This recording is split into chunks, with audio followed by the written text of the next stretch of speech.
In December, Bangladesh went to the polls, with Prime Minister Sheikh Hasina securing a landslide victory. She said she won on the back of Bangladesh's impressive economic record and a decade of growth. Her opponents say she stole the election. We are rejecting the results. While international monitors accuse her of silencing her critics and muzzling the press. The gagging of the media, the extrajudicial killings, the disappearances. So, is Bangladesh becoming a one-party state? And whilst hosting over 1 million Rohingya refugees fleeing Myanmar, how long can and will Bangladesh protect them? I'm Mehdi Hassan, and I've come here to the Oxford Union to go head-to-head with Gawhor Rizvi, the International Affairs Advisor to Bangladeshi Prime Minister Sheikh Hasina and a historian and former academic. I'll challenge him on whether democracy is dying in Bangladesh and whether his country should be doing more to help Rohingya refugees. Tonight, I'll also be joined by Tasneem Khalil, a Swedish-Bangladeshi journalist and author of Jallad, Death Squads and State Terror in South Asia. Saida Muna Tasneem, Bangladesh's High Commissioner to the UK and Ireland, and Abbas Faiz, a South Asia analyst at the UK's Essex University who previously worked for Amnesty International for more than 30 years.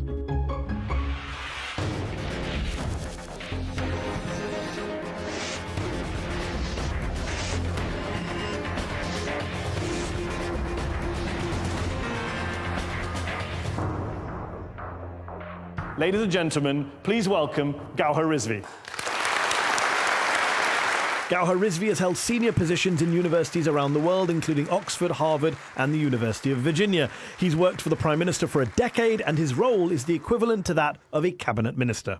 Gawhor Rizvi, following your party, the Awami League's recent landslide election victory in December, it does look more and more like Bangladesh is becoming a one-party state, does it not?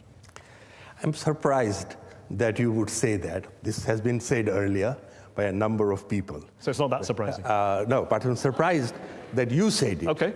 Because as one who has studied politics, you will understand that just because a party has been elected 3 times, it is not a one-party state. The reason you're being called a one-party state is not just because you win lots of elections, as you say, many parties do that.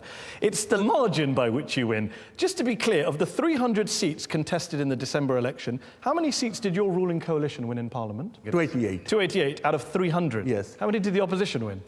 Well, let me put this question to you. 288 to 7? Let me put this question to you differently. Give me one good reason why the opposition should have been voted into power. They did not have a manifesto. They were ambivalent whether they will go into an election or not. So you're comfortable with a 96% of the seats? That's what you want? Yes. Sheikh Hasina is now winning the kind of percentage victories that Bashar al-Assad and Kim Jong-un win. 96%. Right. You're comfortable with that in a democracy? No, you're fine with that? No. I think the comparison is totally irrelevant. Here, there was 39 political parties contested in the election. Free and fair elections took place. Large number of international observers were there who saw it for themselves. Who would not vote for a government which has performed so brilliantly by any count? And if you want me, there are many brilliant governments and they win 50, 60, 70%. Okay, you say it's a free and fair election. Let's deal with that point. As you know, the European Union has said there were, quote, significant obstacles which have tainted the electoral campaign and the vote. Transparency International studied 50 constituencies in Bangladesh and found serious irregularities in 47 of them, including fake votes, ballot stuffing, voters barred from entering polling stations. The BBC have footage of a stuffed ballot box in the port city of Chittagong. Are the BBC and Transparency International just making this all up? One of my closest friends is the head of Bangladesh Transparency International. Okay. So I'm not going to impute any... So then deal with the report, 47 out of 50. I would like... the Election Commission found irregularities in 15 or 19, I forget the exact number of polling stations. And when you remember, there were 40,000 plus polling stations. So if But here's what I don't get. 15 or 19. It's not that it's 15 or 19, it's that irregularities. your friend's organisation looked at 50 seats and 47 of them turned out to have irregularities. I am yet that's to see something, the- I can't do the maths off the top of my head, but that's like 95%. It's like your margin of victory. No, it Isn't the happened. problem that Human Rights Watch describes how opposition members have been arrested, killed and even disappeared in the months running up to the election? There was a, quote, atmosphere of fear. 150 opposition members were arrested just 2 weeks before the election. Surely that cripples your election campaign if the government keeps arresting your members. These were people who committed arson and killing in the months of January to March 2015. After that, they went underground. They hid. At the time of the election, they resurfaced. There were allegations, criminal charges against them. And so when they resurfaced, they were arrested. Well, I just want to deal with some of the people you put criminal charges against in the opposition. You said that a man called Mintu Kumar Das, a Dhaka BNP leader, was charged with blocking a road in September 2018. The problem is he died in 2007. Isn't this embarrassing for your government? Of course it is embarrassing. You're throwing criminal charges at opposition members who are dead. You know, when such charges are made, it is embarrassing. But one knows that in police investigation, in many societies, especially in developing countries, often have these shortcomings. It's not just the opposition that have been on the brunt of your government. The media have had some issues, I think it's fair to say. Let me quote you. You said civilization cannot flourish without freedom of expression. Indeed. Censorship never works, which is a good line, but in practice, there have been numerous examples of media crackdowns. Perhaps the most famous case is out of the photojournalist Shahid al-Alam, who was dragged from his house by police after documenting a student protest in August and then criticizing your government on this channel, actually, on Al Jazeera English. Sheikh Hasina, your prime minister, described Mr. Alam as, quote, mentally sick. Do you think he's mentally sick, or is he just a journalist trying to do his job? Those who are familiar with the media in Bangladesh will know one thing. It is free, it is vigorous. Shahid al-Alam was not arrested for appearing on Al Jazeera and making a comment. He was arrested for spreading disinformation, which was inciting violence. Shahid is my very close friend. Shahid al-Alam told reporters outside court in August that he was beaten so badly by police that his tunic needed washing because of all the blood. He was jailed for 107 days and said he was tortured. Is that how you treat your friends? Listen, I have not said a word about his treatment. All I have said is, Shahid is a close friend of mine, and when he was arrested, I took it on myself to make sure that he was given proper medical treatment. His family was able to carry food for him. Okay. And why did he need medical treatment? Well, not because of the beating that you said. You're denying that he was beaten by the police? I did not deny that. Because I cannot deny it because I do not know what happened. Okay. All I am going Is your to say... friend mentally sick? No. Why did the Prime Minister say he's mentally sick? I have no idea about that.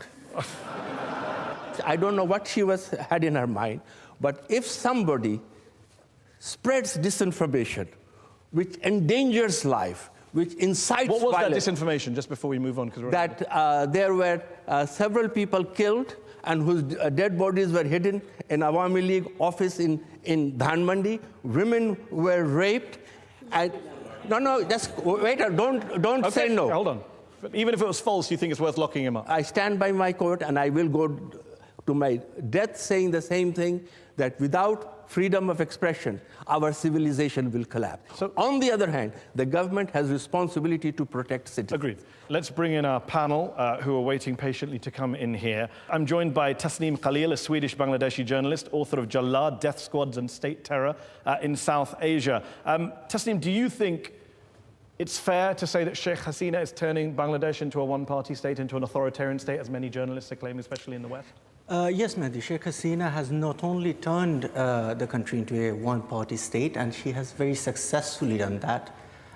She has very capable advisors like Dr. Rizvi, who would come on international television and very eloquently, try to defend her. But the truth remains that Bangladesh is a country where people are picked up from their homes, they're abducted, they're kept in secret detention. There is a program of enforced disappearances. People are extrajudicially executed. people are imprisoned in thousands. We saw during the recent elections. And even anyone who the regime thinks that is a problem, they go after him or her with absolute viciousness. And just on his point about free and fair media, everyone in this hall would agree it's a free, fair, vigorous media. You're a journalist, you no longer live in Bangladesh. What's your view? Well, Bangladesh is a country where journalists are beaten mercilessly by the goons of Bangladesh Chhatra League, the student wing of Bangladesh Awami League. We have video footage. Of course, Dr. Rizvi would say, well, 1 or 2 journalists getting beaten up, that's nothing to care about, maybe. But it's a very, very dark situation. Okay, before I bring back in Gawhor Rizvi, I'm going to go to Saeeda Muna Tasneem, who's Bangladesh's High Commissioner to the UK and Ireland. When you hear Tasneem speaking there, it's a litany.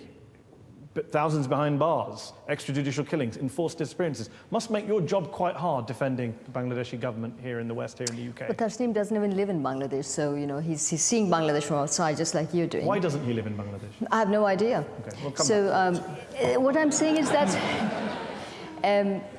Bangladesh definitely, in the history of Bangladesh and press freedom, if you look at the 70s, 80s, 90s, and 2000s, even until 2000, there was just one private TV channel. Right now, Sheikh Hasina, between 2009 and 2018, has opened up the media and 32 private TV channels every day, 90 political talk shows. Sheikh Hasina has been criticized left and right. There are newspapers criticizing Sheikh Hasina, and the parliament she's been criticized. So why wouldn't Bangladesh have press freedom? She doesn't need to put anybody's voice down. There are also people being arrested for criticizing her too. A woman, it's just, a woman for doing a post on Facebook was arrested about That's a fraction. That's a small fraction. That doesn't mean that Bangladesh doesn't have press freedom. Before I bring in Abbas Faiz, Tasneem, very quickly, why don't you live in Bangladesh anymore? As a journalist, I cannot operate independently in the country. I would be abducted, I would be tortured, like Shahidul Alam, my colleague. And when was that? Which period did he leave the country? Before Sheikh Hasina came into office? But he's given many examples as well. Let me bring in Abbas Faiz, a South Asia analyst at the UK's Essex University, previously worked for Amnesty International for more than 30 years. Abbas, Tasneem mentioned enforced disappearances as well, something I'm going to bring Gawhor Rizvi back on as well. Can you shed some light on what is going on in Bangladesh with these claims being made about people disappearing? Well, what is happening in Bangladesh under the current government's watch is really very unacceptable. In terms of democracy, all the independent institutions of the state have been weakened. The parliament has become an extension of the government, and all of these things have happened by the support of people, intellectuals like Mr. Gawhor Rizvi, who are actually falsifying the nature of the issues. Now, to just go back to the enforced disappearances, the way it happens that a group of plainclothes officers go to the house of the people, they collect them, they take them away, and then the police, the security agencies, and all of those people, they just say that they don't have any knowledge of them. Do you want to respond to Abbas Faiz? I think if you are saying, Abbas, that this is the government policy, I fear you are mistaken. Government does not need to disappear people. Government have authority to arrest people if they feel somebody has done things wrong. But you have the responsibility to protect them. And to remand them. Okay. Are you denying that people like Mir Ahmed bin Qasim, Hassan Ali, Shafiq al-Islam Modu, who would, in front of their families in many cases, were taken by plainclothes police on CCTV in one case? Were they not taken? I am going to say again. Are you denying that? No, I'm you saying asked me for it evidence. is most deplorable if this is true, or if this were to happen. But other names were also given.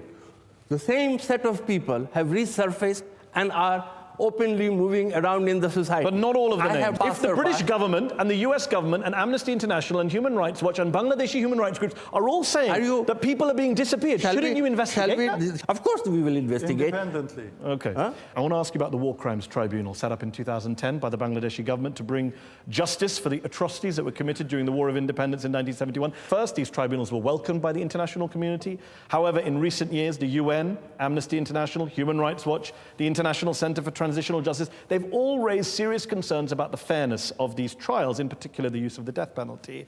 You claim to be part of a progressive party, but you're overseeing tribunals that the International Commission of Jurists says do not adhere to international standards of a fair trial and due process. Let me first ask you, Why is it every time I ask you a question you want to ask? I want to ask you because that's not how this works. No, because you have raised the question of international practice, international standards. Do you not like international standards? No. I am going to ask you, is there an international gold standard? No, there isn't. What exists is in every country, the countries have set up their own courts. And where you compare the court is with the normal high court and the appellate division. Was the process followed in the tribunal in any way inferior to our high court and our Supreme Court? No. Bangladesh was the only country which tried war criminals and gave them full right of representation. Full evidence was placed into the hands of their defense lawyers. They were allowed to bring in as many defense lawyers as necessary as witnesses. What about witnesses who were abducted from outside the court prior to testifying? I don't know about that particular thing. The International Commission of Jurists says defense witnesses have been abducted and intimidated, and there are credible allegations of collusion between the government, prosecutors, and judges. Isn't it the case that Sheikh Hasina just wants to get guilty verdicts and therefore cut corners? First you tell me it is not of international standards. When I tell you that the standards followed in Bangladesh courts were higher than what that happened in Nuremberg trial, is as good as I don't remember anyone accusing the Nuremberg trials of abducting witnesses outside the court. No other international tribunal gave an opportunity for appeal. Not only appeal, it also gave Bangladesh rules gave an opportunity for judicial review. If after all these things you say, I'm not saying that these I'm saying were international not fair. jurists are saying it, who know their stuff. Okay, let's move on. There was a lot of opposition between quote-unquote secularists and Islamists in Bangladesh. In just 3 years, between 2013 and 2016, as you know, there were 10 brutal murders of atheist bloggers, as well as other activists. Is there zero tolerance for extremists who kill bloggers from your government? Indeed, yes. Then why did after the death of one blogger, Avijit Roy, in February 2015, why did Sheikh Hasina's son, an advisor to the government, he said your government, quote, can't come out strongly for him as they don't want to be seen as atheists. Another minister, Sharia Alam, said that while these attacks are not acceptable, at the same time we expect people to stop criticizing the Prophet. From a supposedly secular government, that's a pretty intolerant, some would say cowardly approach to the murder of your own citizens. I'm not going to defend the statements made by others. You can ask them. But they're your colleagues. But what I am going You're not here to be solo Gawhor Rizvi. You're here representing the government of Bangladesh. What I am going to say to you is government does take very strong action against all crimes, including crimes against bloggers. But what is often not recognized is that there is also another law in the country which says that you can be punished for insulting religious beliefs or hurting religious sentiment. Is that your version of a blasphemy law?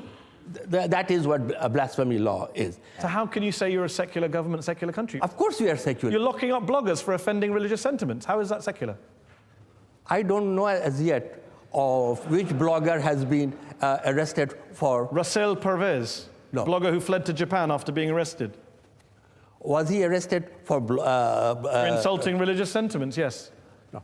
If you are going to incite violence by inciting... No. Come on. There's no incite. I'm asking you, are you a secular country if you lock up bloggers for offending Islam? Yes or no? I do have to, as a member of the government, say that if public safety is endangered, governments have a responsibility. That's an excuse that many governments use. You say that you're a secular party and secular government. You say your opponents, the BNP, the Bangladesh National Party, are theocratic. You say they're in bed with Jamaat-e-Islami, quote-unquote, Islamists. But some would say that you've gotten into bed with some pretty extreme groups too, the Hifazat-e-Islam movement. You've given in to some of their pretty extreme demands. You even refused your party to condemn them when they recently attacked the education of teenage girls in Bangladesh. Why? Now, maybe compare like with like. Jamaat is a political party. Hifazat-e-Islam is not a political party. Irrelevant to my question. No, it is relevant. No, I was asking about secularism. It is. How are you a secular party if you ally? I am coming to that. Okay. It is a students' movement. So was the Taliban. It's a students' movement. There are 1.4 million students studying in in madrasas controlled by the Hifazat group. The government is trying to bring them out, to modernize their curriculum, to make them employable, to train them in modern sciences and education so that they become employable and keep away from radicalism. No one's saying you shouldn't talk to them. And that's it's what about giving in to their demands. You say that you're modernizing their curriculum. They seem to be having more impact on your curriculum. They asked for 17 stories and poems to be removed from school textbooks. You agreed. They asked to move a female statue representing justice from the Supreme Court. You agreed. They condemned the education of teenage girls. Your minister said that's fine. It's free speech. You're just appeasing them while telling the world you're secular.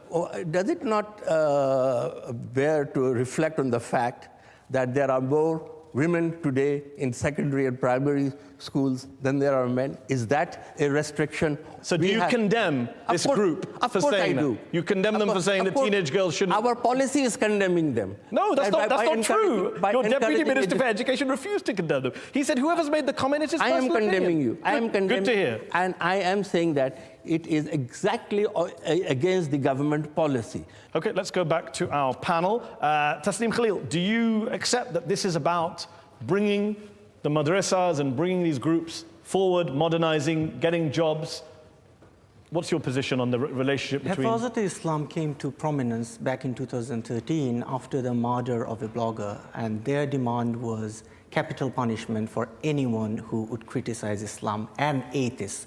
They would carry placards saying that, kill atheists like you would kill dogs and cats. That is Hifazat-e-Islam.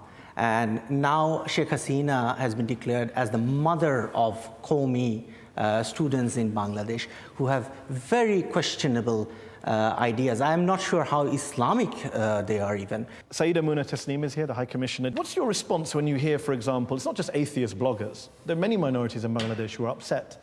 The secretary of the Bangladesh Buddhist Federation said that when Hindus, Buddhists and Christians face abuse in Bangladesh, there is no one to turn to for justice. That's quite damning, isn't it, from minorities in your country? It's actually quite baseless. I think Sheikh Hasina's party has been the most secular party that Bangladesh has ever witnessed. It's very clear that her policies, in her previous government, she had 5 cabinet ministers who are Hindus and Christian and Buddhist. And in this cabinet, she has at least 3 cabinet ministers, full cabinet ministers, who are Hindus and Buddhist. After the Ramu incident, if you recall, Sheikh Hasina has rebuilt 19 Buddhist temples. Has Myanmar built 1 temple, 1 masjid for Muslims? If Myanmar is your benchmark for minority treatment, of course not. We're in serious trouble. But it's not just Buddhists, though, is it? It's Buddhist leaders, Hindu leaders, Christian leaders. They're all saying, we feel under fire. I wouldn't agree with that. I wouldn't agree with that. Why does she empower women? She empowers women to marginalize extremist forces. And that is how Bangladesh is doing so well economically. Abbas Faiz is here.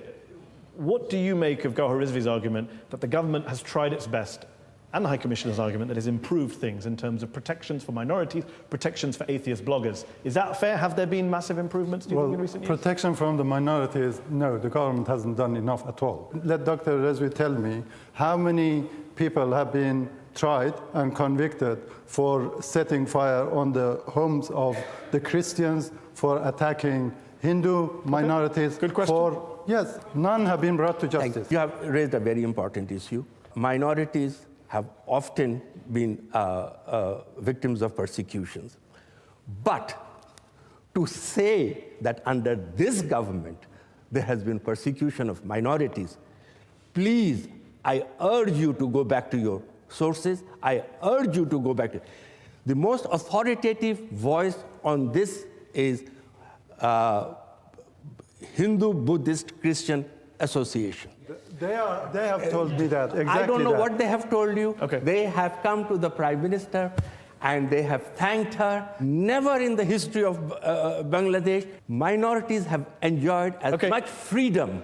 Just to be clear, what's the number, though? Just what's the number of convictions? That I don't know, but I can tell you one thing. When you are next visiting Dhaka, I will be glad to tell you. All right.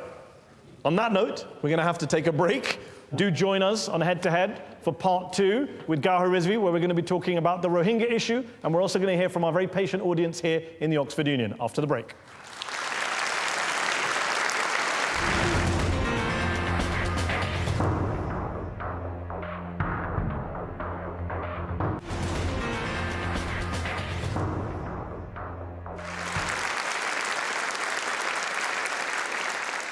Welcome back to Head on Al Jazeera English. My guest tonight is Gawhar Rizvi, International Affairs Advisor to the Bangladeshi Prime Minister Sheikh Hasina.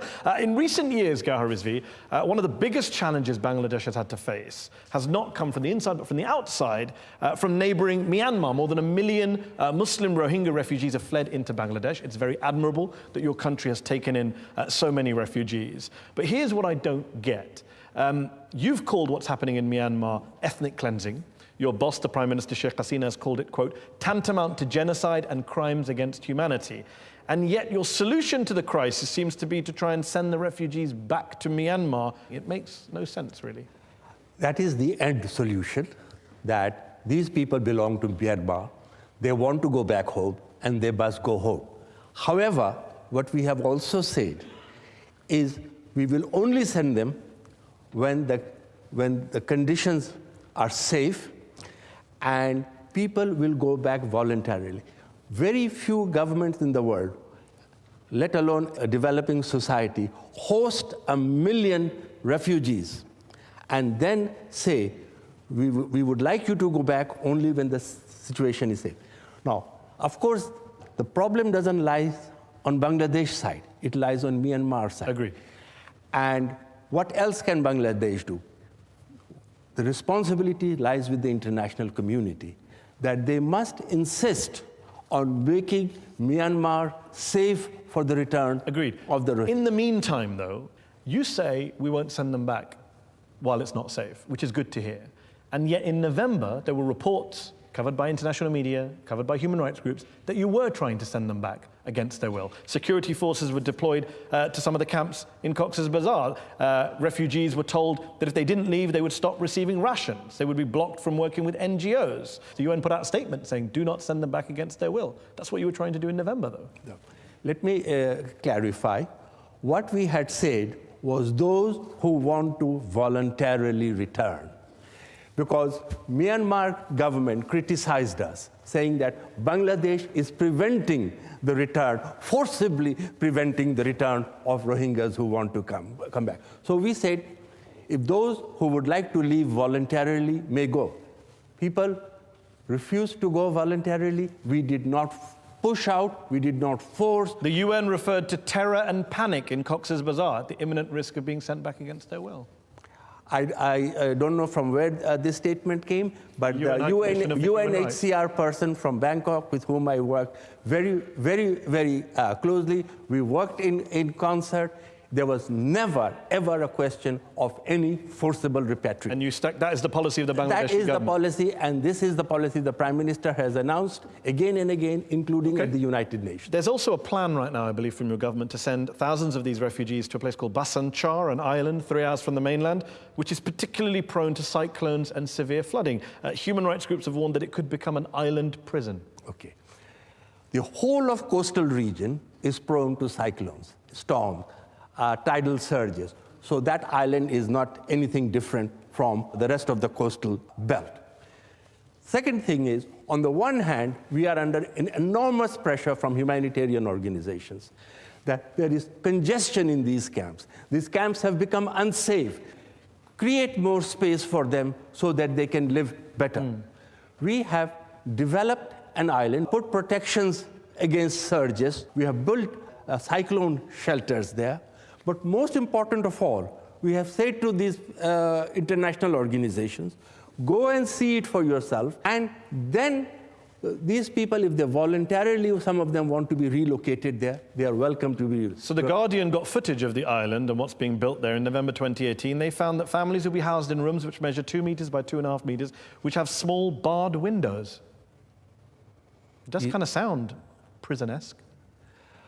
Well, have you been to the Cox's Bazar camp? No. If you had been to that camp, I can assure you, you wouldn't have quoted that. Because that accommodation created in Bashanchar is far, far superior to the current existence of the temporary shelters in which they are living. Okay, you could allow some other countries to take some of these refugees off your hands, but you don't seem to be letting them. The Bangladeshi government refused exit visas to Rohingya refugee women who had been offered asylum in Canada under a specific program designed to take care of victims of sexual violence. Why would you do that? When did this happen? In 2018. I don't know why this happened, but let me give you a larger explanation. The larger explanation is that there is a fear that if third country settlement begins to happen, and we don't know how many people Canada was willing to take. Yeah. There are 1 million people. If you want to take 50 or 60 people, all it does is it creates hope, those who are left behind in Myanmar, that if you can reach the camps of Bangladesh, you may be resettled in the third. That is the argument. You may refuse it. It's not a good argument. You may reject it. You say that people in Myanmar are facing genocide. If you're facing genocide, you want to get out. It doesn't matter whether you go to Canada or not. Okay, I did not. I'm saying so. I said this is another argument that has been. And what about the argument that you could have let more in earlier? It was admirable to let in 1 million people in the last couple of years, but Rohingya refugees have been fleeing the violence there for years now, as you well know, and yet you were turning them back. Between 2012 and 2016, Bangladeshi border guards were turning away refugees in the hundreds. Many of those people who were turned away probably died. Go one step back. We already had 750,000 Rohingya refugees in Bangladesh. They have been there since the mid-1990s. So to say that we turned some back, which country has allowed so many people into their... And I said that's an admirable position. What I'm wondering is, given you've let these people in, given you said they're victims of genocide, in hindsight at least, do you look back, Gawhor Rizvi, and say, you know what, I wish we'd let more in earlier. We could have saved more lives. See, what happens is when they came, your border guards, they are trained to prevent people from coming in. That was their reaction. When this came to the high-level decision, I was present in the meeting that day. All the security forces argued that we should hold them back. Our Prime Minister said, no, this is a humanitarian crisis. Open the frontiers, let them in. And I think this is the only unique example, possibly Angela Merkel was another, where 1 million people nearly were allowed in to the country. Fair enough. Let me ask you this, last question before we go to our panel and then the audience. You've said Myanmar should be referred to the International Criminal Court at a future stage. Do you think Aung San Suu Kyi, who I know you know personally, do you think she should face an international tribunal as well for her role in this genocide, or at least her role in denying and covering it up? Whoever is involved should be faced with the International Court of Justice. There is no doubt, because this was premeditated genocide. So you think there could be a case against Aung San Suu Kyi as well? It would be against the entire government or any member of government that aided and abetted in this process. Would you like to see her on trial? Now, you are asking me to comment on a friend, and I always have a soft spot for friends, and I will hold back. Okay. Interesting choice of friends tonight. Let's go to our panel of experts who are waiting here in the Oxford Union. I'm joined by Abbas Faiz, who's a South Asia analyst at UK's Essex University. He previously worked for Amnesty International for more than 30 years. Abbas, as a human rights activist and specialist, how worried are you about the fate of Rohingya refugees in Bangladesh today? What's your view? It is commendable what Bangladesh has done, but that is not enough. They've got to actually start a very strong movement within the international community to ensure that the pressure that is needed to be placed on the government of Myanmar is done. The government of Bangladesh is not doing all of that. Saeeda Muna Tasneem is here, Bangladesh's High Commissioner to the UK and Ireland. You've also served on Bangladesh's National Task Force on the repatriation of Rohingya refugees. Abbas says you've done well, but not enough. We have done excellent. We're the only country in the world who's giving maximum protection to the Rohingyas. Why isn't the world doing enough? That should be a question, not what Bangladesh is doing enough. Bangladesh is a country which is an LDC. We are at least Bangladesh is the least developed country. We're the most densely populated country in the world. We are sharing our food and space and sovereign space with the Rohingyas. We've given 6,000 acres of land for Rohingyas.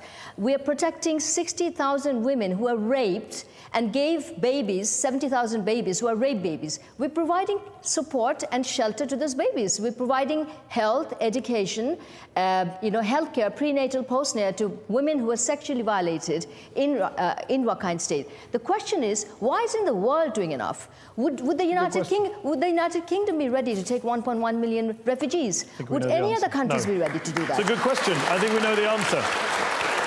Let me bring in Tasneem Khalil, who's a Swedish-Bangladeshi journalist, author of Jallad, Death Squads and State Terror in South Asia. Tasneem, you're a critic of this government. It's very difficult to disagree with what the High Commissioner is saying there. They've done a lot for the Rohingya refugees. This is Sheikh Hasina's finest hour. The genocide is not something where we just have a competition of who has done enough and who has not done enough. I'd like to ask a direct question to Dr. Rizvi here. You say that you want to see Myanmar tried at the International Court of Justice for genocide. You, on record, said it is a genocide. Prime Minister Sheikh Hasina said it's a genocide. Now, what is stopping you from referring this case to the International Court of Justice under Article 9 of the Genocide Convention? I think the answer is obviously no, we haven't done it. But, a government which has its hand full, training, feeding, providing health care, to say why the government has that. Of course we will do. Of course we will do. And thank you. Whatever it needs Thank to be you. done. We're going to wrap this up and let's go to our audience. Raise your hands. I'm going to bring you in as many of you as I can. Let's go to the gentleman here in the front. I represent Ahmed bin Qasim. He was disappeared by the Bangladesh Special Forces, RAB, in August 2016, with all the evidence pointing to this being done on the direct orders of Prime Minister Sheikh Hasina. He's only one of hundreds who've been disappeared. These disappearances have been noted by UN human rights bodies, international human rights organizations, the international press, and foreign embassies. When will the Bangladesh government stop pushing the ridiculous line that the disappearances are not happening? And when will these men be released so they can return to their family? When disappearances happen, it is deplorable. But I have also said that this is not a government policy of removing people. So where is his client? I wouldn't know. Since you are the lawyer, you tell us, where is your client? You tell us. Go on, do you want to respond? And with proof. There was credible evidence he was being held in Dhaka cantonment, a military base in the middle of Dhaka. And that's credible evidence from foreign embassies. And your government knows where he is. No one believes that you don't. You don't even believe. That's fine. You don't even believe that. No, thank you for the statement, but you have said nothing. You have just made a statement that he is You located. asked him a question. He told you where he thinks he is. No, now it's your job to go check it out. You're the government. I will check it He's out. not. I am prepared to check it out. But when you use the word credible, well, I have to take your word for it. You want the cell number as well? Some information. Come on. He would give me some information. Let's go back to the audience. Gentleman here in the front. Thank you. I covered the Rana Plaza factory collapse and the aftermath of that. And back in 2013. 2013, which was a convulsive event and which created a lot of promises from the government. I'm just curious because it seems that now, as thousands of workers are demanding fairer wages and have not been allowed to be unionized, they're being shot at, beaten up, and summarily sacked from their jobs. This is the recent protest you're referring to. Yes, and despite just 2 days after the election, the government gave a 75% tax break to factory owners, and in a country which has the highest growth rate amongst rich people in the world. Okay. I don't know if you have been back since you covered Rana Plaza. Enormous changes have taken place.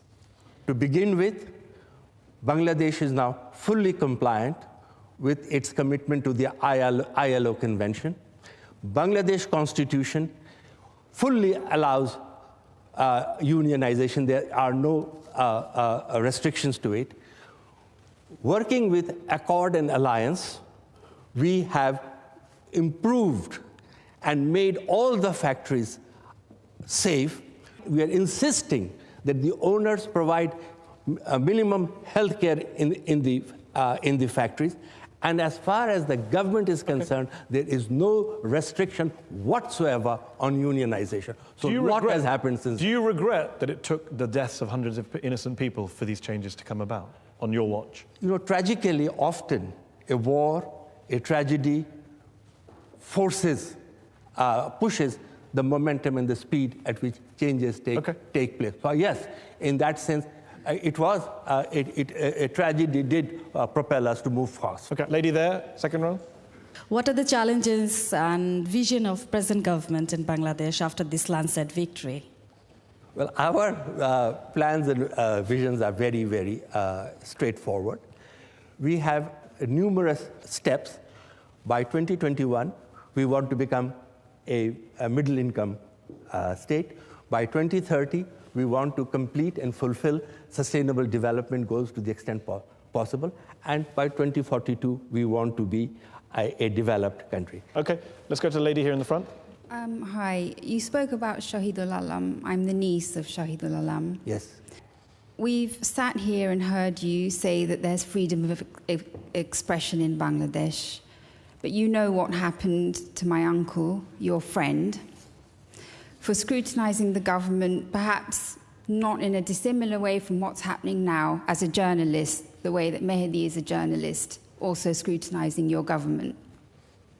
We've all listened and laughed and debated about everything that's happening, but the reality is that Bangladesh is a living nightmare for thousands of people. You deny it, but there is torture, extrajudicial killings, disappearances, the ugliest face of the human condition. Okay. And if you're saying that everyone's lying, then I think you're insulting people. I'm asking you as a human being, how do you feel about this? Are you comfortable with this? I'm not asking as a politician, I'm asking you as a human being. I would like to give you a direct answer.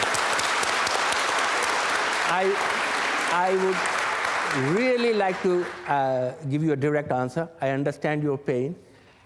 And I will also say, with great respect to my friend, Shahid, that and to compare him with what this journalist is doing, asking questions, is unfair. As I said earlier, he was not arrested, and I don't think one should be arrested for his journalistic work, but for spreading disinformation. Second thing I want to say, you just said that life is living hell in Bangladesh. Do you have any idea how the quality of life for millions of people have improved in the last 10 years? How millions of people have moved out of extreme poverty and are living? How Bangladesh has achieved higher social indices in all respects compared to all its neighbors. No one is disputing the economic record, but you are on record. You are on record saying that development is not the same as democracy. You are the same. You are the one who said that. I said these two go hand in hand. Exactly. And you cannot exclude. So I am coming to that. But you said it is living hell for thousands of people. I am telling you, their lives have improved. That is not to say that if there is a breach of human rights, if there is arbitrary arrest of people, that we justify and we applaud. Absolutely not. And that is what I said. The Prime Minister's current agenda, high emphasis is on the question of governance. And when I say governance, it is a shorthand for all the things that all of us aspire to. Full liberty, freedom of expression,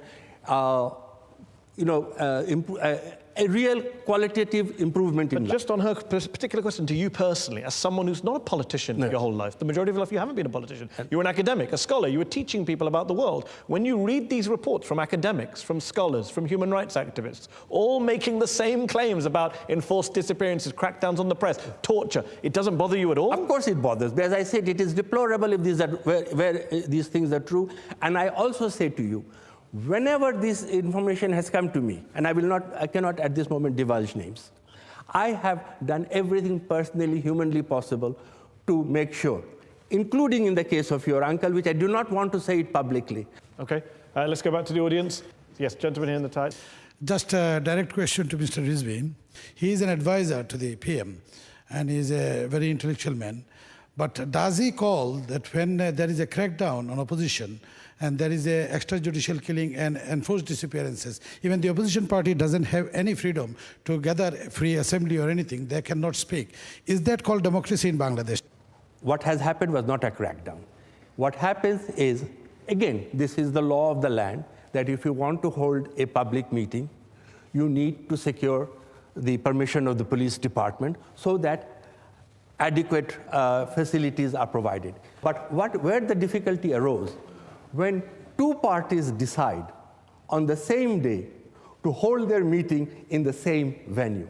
Now, which police force in the world will allow two rival parties to assemble in the same? Let's go back to the audience. Dr. Rizvi, you've already answered a couple of questions on the enforced disappearances and some of the other human rights violations, and you've used the term deplorable. Why have you refused to engage with the UN special rapporteurs and working groups when they've tried to engage with you on this issue, and all you do is flatly deny the existence of these? That is true what he said. UN special rapporteurs are on record. Let me ask my colleague. We are working very closely with UN special rapporteurs. Geneva. But have you invited them to visit the country? They always request us to come to the country. We always allow that. And how I don't about know of any record where we didn't allow. And are you going to take them to the? Are you going to take them to some of the prisons we heard mentioned earlier, where some of these people might be? Actually, held? UN Special Rapporteur has visited Bangladesh's prison once. It's not a question of inviting them. There have been complaints, there have been requests made by the special rapporteurs that your government has not replied to and not engaged with in any way. Okay, just before we finish, one last couple of questions from me, very quickly. You're an advisor to Sheikh Hasina. You've been for years. You represent her here on the international stage. You know that she is now widely considered by many people, many journalists, many governments, to be leading Bangladesh towards an authoritarian destination. You may not agree with that view, but you know that is the view of many people. Do you feed that view back to her? Does she care? Because there's a quote from her son where he says that she thinks it's a badge of honor to be called authoritarian. Well, no, what he was saying is, Lee Kuan Yew has been called an authoritarian person. The Prime Minister of Malaysia, Mahathir Mohamad, has been called. So he was putting it in that context. My point is this: yes, these things have been said. We have heard it. We have heard it, and we hear it again and again. I think the reality is very different. We have had regular elections, not only at the No, you've made this point. Yeah. I'm asking about her. What is her attitude when you tell her? This is what people say to me. You travel around the world, and people raise these complaints. What do you say to her? She reads newspapers. Yeah. She reads, gets her Does it bother her? Daily briefing, and she knows that this is not what she is. And does it bother you? You're an academic, a scholar, people have a lot of time for you. You've taught at Harvard, Oxford, before you joined this government. Do you ever think, you know what, this is hard work going around defending Sheikh Hasina, time to head back to academia? I can tell you one thing. While I would love to do that, let me say to you, I am truly delighted to be able to stand and speak for a person who has qualitatively changed the lives of millions of people in Bangladesh. That is, and as she has promised herself, that she is going to address many of the questions that have been raised. So I think we should applaud her for what she has achieved. We should give her the credit where the credit is due, and to start believing that somewhere in the middle, because some people say she is very good, some people say she is very bad, so we take the middle. No, let's be a little bit more. But you have no plans to retire anytime soon? I'm 70. I'm 70 this year. Well, congratulations. Thank you. And I have writing aspirations, but at the same time, I'm very privileged and honored to serve Sheikh Hasina. Gawhor Rizvi, thank you very much for joining me on Head to Head. That's our show. Head to Head will be back next week. Thank you.